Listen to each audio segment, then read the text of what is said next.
विश्वासघात केला आमच्या त्याने. कोणी विश्वासघात काय झालं? सगळं डिटेल देईल, काय पैसे घेतले, काय गुन्हेगारी. सबस्क्राइब करा, बेल आयकॉनचे बटन दाबा, सोबत शेअर करायला विसरू नका.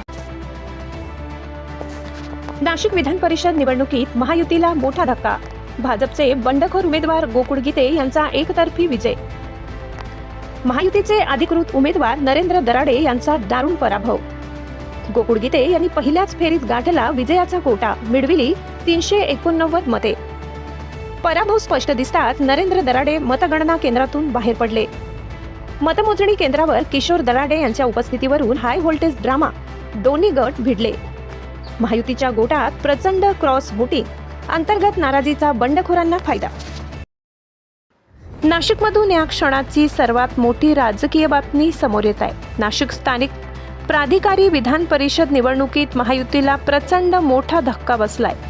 महायुतीचे अधिकृत उमेदवार नरेंद्र दराडे यांचा दारुण पराभव झाला असून भाजपमधून बंडखोरी करत अपक्ष निवडणूक लढविलेले गोकुळ गीते यांनी एकतर्फी विजय मिळवलाय.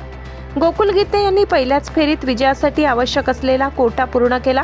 सूत्रांकडून मिळालेल्या माहितीनुसार गीते यांना तब्बल 389 मते मिळाली आहेत.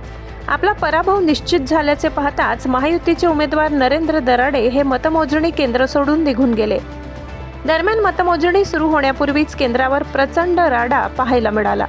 नाशिक शिक्षक मतदारसंघाचे विद्यमान आमदार किशोर दराडे हे मतमोजणी हॉलमध्ये उपस्थित राहिल्याने नवनिर्वाचित आमदार गोकुळ गीते यांनी तीव्र आक्षेप घेतला.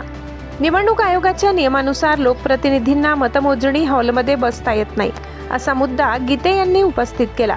यावरून दोन्ही बाजूंच्या समर्थकांमध्ये जोरदार घोषणाबाजी, वाद आणि धक्काधक्की झाली. अखेर पोलीस आणि निवडणूक अधिकाऱ्यांनी मध्यस्थी करत परिस्थिती नियंत्रणात आणली. स्थानिक स्वराज्य संस्थांमध्ये महायुतीकडे स्पष्ट बहुमत असतानाही अधिकृत उमेदवाराचा झालेला हा पराभव म्हणजे महायुतीसाठी धोक्याची घंटा मानली जात आहे. निवडणुकीपूर्वी ज्या क्रॉस व्होटिंगची भीती महायुतीला होती, तीच भीती आता खरी ठरली आहे. ग्रामीण आणि शहरी दोन्ही भागातून गोकुळ गीते यांना मोठी आघाडी मिळाली. महायुतीमधील अंतर्गत नाराजी आणि स्थानिक नेत्यांमधील असंतोषामुळेच ही मोठी सेंधमारी झाल्याचे राजकीय विश्लेषकांचे म्हणणे आहे. आगामी मुख्य निवडणुकांच्या तोंडावर नाशिकमधील हा राजकीय उलटफेर महायुतीची चिंता वाढवणारा ठरणार आहे. मुळात युती म्हणून आम्ही लढलो, तर युतीमध्ये आमचा सगळ्यांनी घात केला. आम्ही भरोश्यावर राहिलो.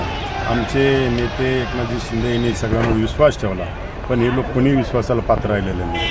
नेमका कोणी विश्वासघात केलेला आपल्या? हे मतदानाची संख्या जर बघितली 200 BJPचे, शिंदे गटाचे 170 आहे, राष्ट्रवादीचे 107 आहे. युतीच्याच लोकांनी घात केला. खरं तर आपण जर बघितलं तर 3 मंत्री देखील नाशिकमध्ये तळ ठोकून होते. गोकुळ गीते यांची समजूत काढण्यासाठी त्यांच्या घरी देखील आपण गेलेला होता. सगळा ड्रामा होता. समजूत काढण्याची काही गरज नव्हती. हे फक्त आम्हाला रन होऊन देऊ नये हा दृष्टिकोन डोळ्यासमोर. खरं तर सहलीचं देखील आयोजन करण्यात आलेलं होतं या ठिकाणी. नाही, हे तर सगळं आमच्या सहलीमध्ये ते सुद्धा होते ना.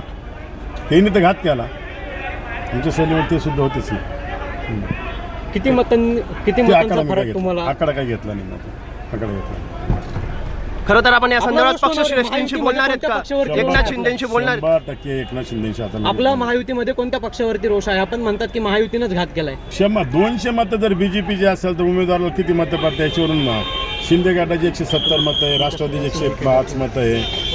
तुमच्या वाहनात स्वतः भाजपचे शहर अध्यक्ष बसलेले आहेत. काय आनंद आहे? खूप आनंद झालेला आहे. हा संघर्षातून आमचा विजय झालाय. खरंच पाहायला गेलं तर हा सत्याचा विजय झाला आज. आणि सुज्ञ मतदार असल्यामुळे योग्य तो उमेदवार निवडून आलेला आहे. त्यामुळे विधान परिषदेत सर्व मतदारांना ज्या त्यांचं मतदान आहे ते कुठे प्रकार वाया जाणार नाही.